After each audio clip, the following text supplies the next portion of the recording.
IPL 2025 mega వేలంలో RCB అనుసరించిన వ్యూహంపై ఆకాష్ చోప్రా స్పందిస్తూ ఆర్సీబీలో విరాట్ తప్ప హై ప్రొఫైల్ భారత బ్యాట్స్మెన్ ఎవరూ లేరు. అయినప్పటికీ వేలంలో ఒక భారత బ్యాటర్ ని కూడా కొనుగోలు చేయలేదు.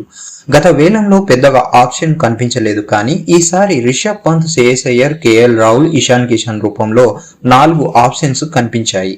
పర్సులో చాలినంత డబ్బు కూడా కనిపించింది. అయినప్పటికీ ఆ నలుగురు చేజారుతున్నా చూస్తూ ఉండిపోయారు అని మండిపడ్డాడు.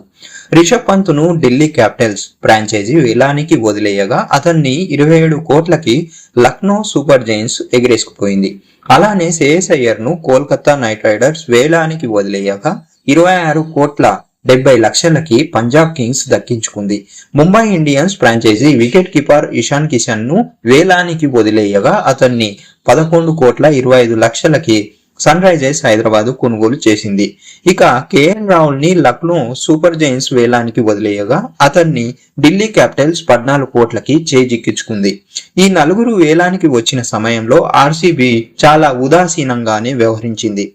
ఆ తరువాత అందరూ చేజారాక దేశవాళీ ఫామ్ లో లేని విదేశీ ఆటగాళ్ల కోసం వెంపర్లాడింది. వాస్తవానికి 83 కోట్ల పర్సుతో ఐపీఎల్ 2025 వేలానికి వెళ్లిన రాయల్ ఛాలెంజర్ బెంగళూరు టీం సరైన ప్రణాళికతో దృష్టి పెట్టి ఉంటే కనీసం ఇద్దరిని చేజిక్కించుకునే అవకాశాలు పుష్కలంగా కనిపించాయి, కానీ తేలిగ్గా తీసుకుంది. వేలంలో వికెట్ కీపర్ జితేష్ శర్మ కోసం 11 కోట్లు, ఇంగ్లాండ్ కి చెందిన ఫిలిప్ స్టాల్ కోసం 11 కోట్ల 50 లక్షలు ఖర్చు చేసింది.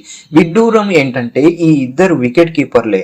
సాధారణంగా ఒక మెయిన్ వికెట్ కీపర్ కోసం భారీగా ఖర్చు చేసి స్టాండ్ బై కోసం దేశవాళీ కీపర్ ను టీంలోకి ఫ్రాంచైజీలు తీసుకుంటాయి. కానీ ఆర్సీబీ టీం మాత్రం ఇద్దరు వికెట్ కీపర్లకి భారీగా ఖర్చు చేసింది.